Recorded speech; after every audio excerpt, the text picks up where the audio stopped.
Wilkin Alexander Roa, alias La Niña, era el paramilitar que controlaba todo el contrabando que pasaba por la zona de Cúcuta y el estado del Táchira.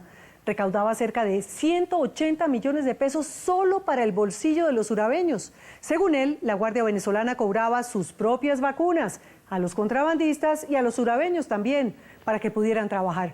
Elizabeth Cortiles habló en la cárcel con La Niña, pedido en extradición por el propio Nicolás Maduro, y le siguió el rastro a las bandas en la frontera. El gobierno dice, y Bielma Mora, el gobernador Bielma Mora dice que él no tiene nada que ver que luchando contra el contrabando, o sea, tiene una máscara doble. Esas gandolas, si el gobierno mira todos sus libros y todo, ¿quién firmaba las gandolas para entrar a Ureña? Era el gobernador Bielma Mora, era el que firmaba las gandolas. ¿Quién firmaba las para poder entrar? El encargado, un general del Rey de San Cristóbal, el encargado, un general del SADA de San Cristóbal. Entonces, ¿por qué dicen que la gente la que contrabandea, si los mismos altos militares de ellos son los que dejaban pasar todo eso? ¿Y por qué cree que a usted lo acusaron de...? Él es Wilkin Alexander Roa, alias La Niña, comandante de los urabeños en el estado de Táchira, que tenía bajo su control todo el contrabando que entraba y salía por la frontera.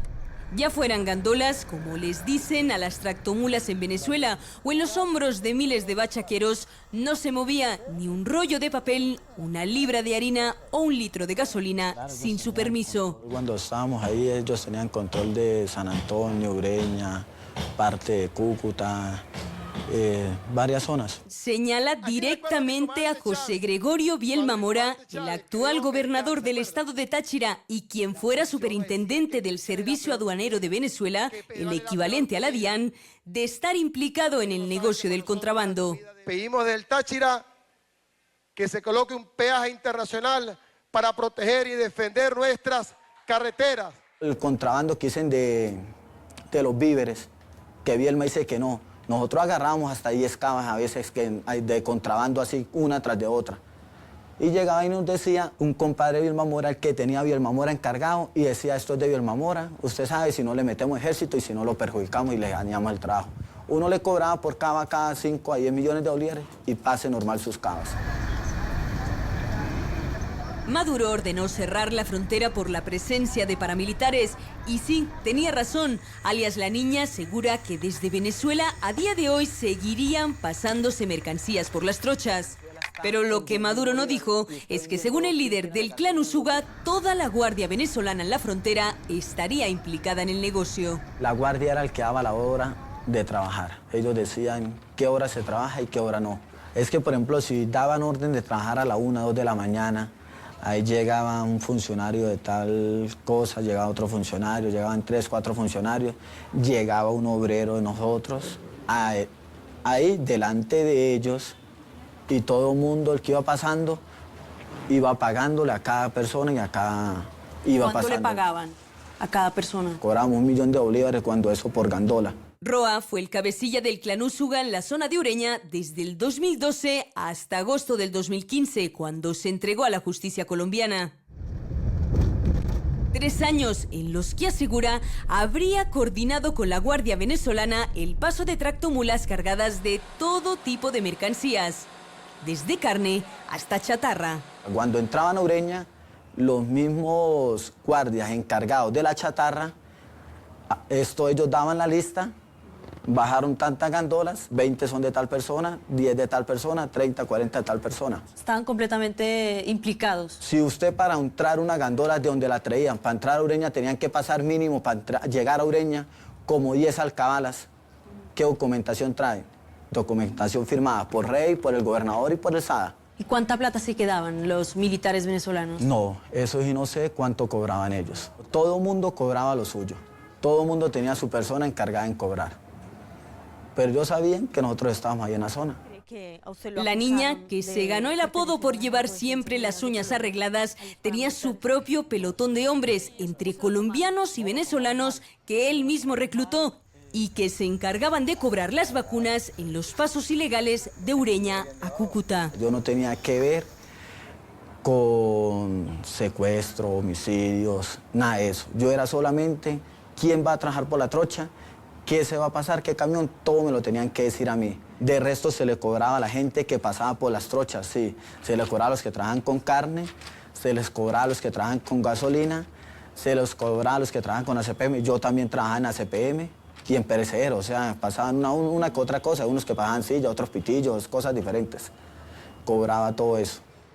Pero Roa no siempre controló la frontera. Durante año y medio estuvo a las órdenes de Ciprián Manuel Palencia González, alias Visaje, hasta que fue detenido en noviembre del 2003 en España, cuando diseñaba una nueva ruta para el narcotráfico para los surabeños. En el momento que nosotros subimos no habían ladrones, no había gente, o sea, no habían vendedores de droga en Ureña, ¿no? Y yo, por ejemplo, ahí llegaba y hacía esta forma.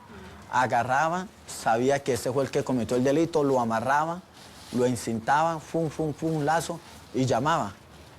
Mira, hay tal persona tirada aquí, que la dejaron tirada, pero vivo, ¿no? Y ellos llegaban y le dejaban un papelito por qué era y de qué estaba incriminado. Eso lo hacía yo.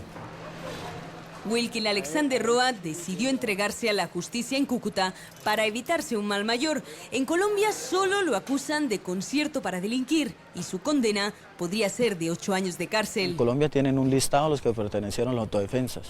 Ahí pueden mirar, verá que yo no pertenecía a eso. En Venezuela su cabeza tiene un precio más alto. Roa está acusado de secuestro, extorsión y el asesinato de 13 jóvenes de Ureña encontrados en varias fosas comunes. ¿Esos homicidios quiénes son? Esos homicidios son puros urabeños que se agarraban entre ellos mismos para pelearse entre ellos mismos en la zona y son pura gente de ella. Eso no es más nadie.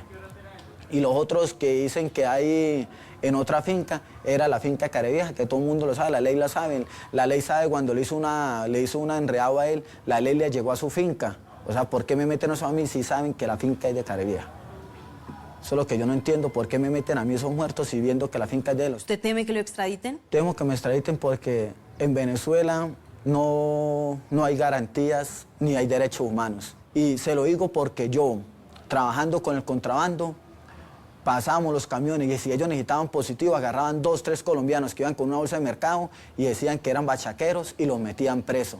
Usted va y mira los casos de la gente, que aproximadamente hay como 3.000 personas entre Ureña y San Antonio, la mayoría colombianos presos por 5 o 10 kilos de azúcar o 4 o 5 kilos de carne, condenados entre 10 a 14 años, que es la ley del bachaqueo que colocó Maduro. Lleva casi 5 meses en la cárcel de La Picota de Bogotá, pendiente de juicio, y el mismo presidente Nicolás Maduro pidió su extradición. Y yo le voy a solicitar al presidente Santos que como jefe de Estado nos apoye en todo para que el jefe de los paramilitares que descuartizó, secuestró y asesinó jóvenes venezolanos en Ureña y San Antonio sea deportado, sea entregado a las autoridades venezolanas para ser enjuiciado por sus crímenes. Durante décadas, el paso entre Colombia y Venezuela habría sido un canal abierto al crimen organizado que, con la crisis fronteriza, los dos gobiernos se comprometieron a combatir. Pueden ustedes observar aquí de forma directa lo que es la conexión entre este paso ilegal con el territorio venezolano. Solamente lo divide aquí el río, pero igual en condiciones de bajo nivel de agua. Ellos pasan sin ninguna dificultad por este sitio. Coronel, ¿eso es Venezuela? Eso es Venezuela, es jurisdicción del municipio La Fría. El contrabando, el tráfico de armas y el narcotráfico que circula entre los dos países pasa por estos caminos que la policía de Cúcuta bloquea con maquinaria pesada durante el día y las mafias tratan de reabrir en la noche. En esta zona delinquen 2 grupos, y por qué no decirlo 3. Por un lado, los Úsuga, o los conocidos como urabeños. Por otro lado, una disidencia de ese grupo, es decir, se dividieron para confrontar y disputar territorio. Y por el otro, los rastrojos. De madrugada, la mercancía se pasa como sea. No hay límites para el ingenio de los bandidos. Cuando las tractomulas o los carros cargados de gasolina no pueden cruzar, ellos mismos construyen chalupas que utilizan si hay una crecida del río. ¿Cuánta plata llegaba a recaudar, por ejemplo, en un mes? Cuando trabajé con Con visajes aproximadamente recogía entre 150 a 180 millones de pesos Al al mes. mes. ¿Y eso se lo quedaban ustedes todo? No, yo lo entregaba a él, que era el comandante principal.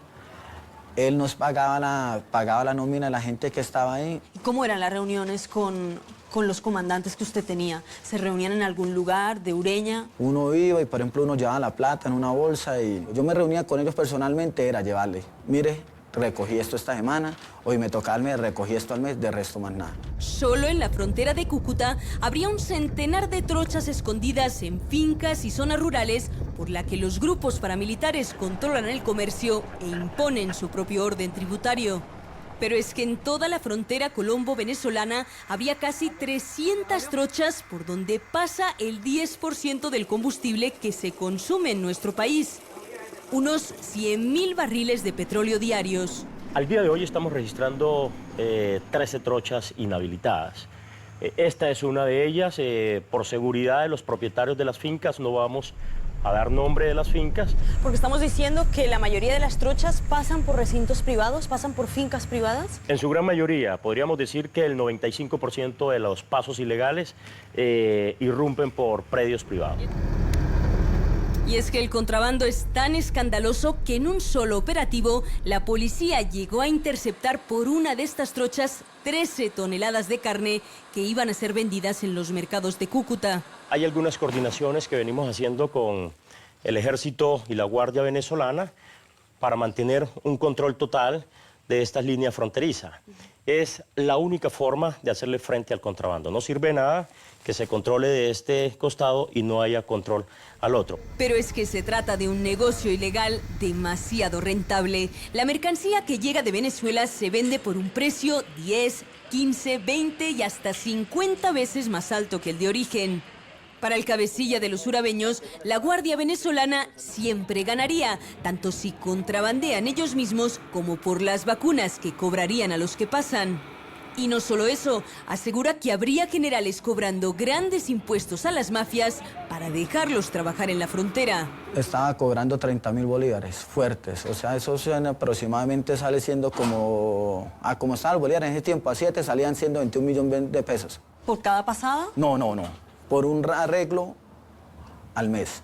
Yo le dije que no, porque me estaba cobrando demasiado.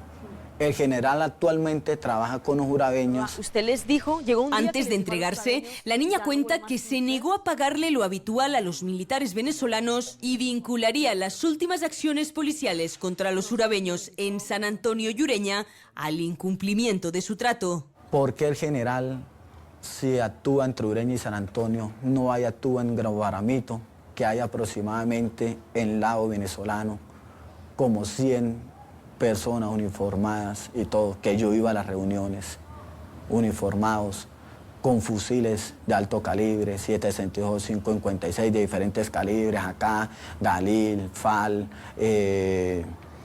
R15, hay como 100 personas ahí con ametralladoras, cargan, y nunca han agarrado a nadie y esa gente está ahí estándar, porque el general está trabajando con ellos y no le interesa meterse allá. El gobierno venezolano calcula que por la frontera se fugan cada año 1.400 millones de dólares en mercancías.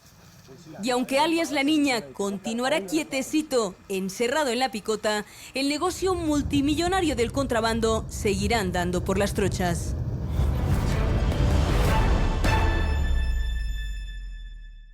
Esta semana, la nueva Asamblea Nacional de Venezuela le exigió al presidente Nicolás Maduro que reabra la frontera y levante el estado de excepción en 24 municipios. Según ellos, la medida no ha dado resultados.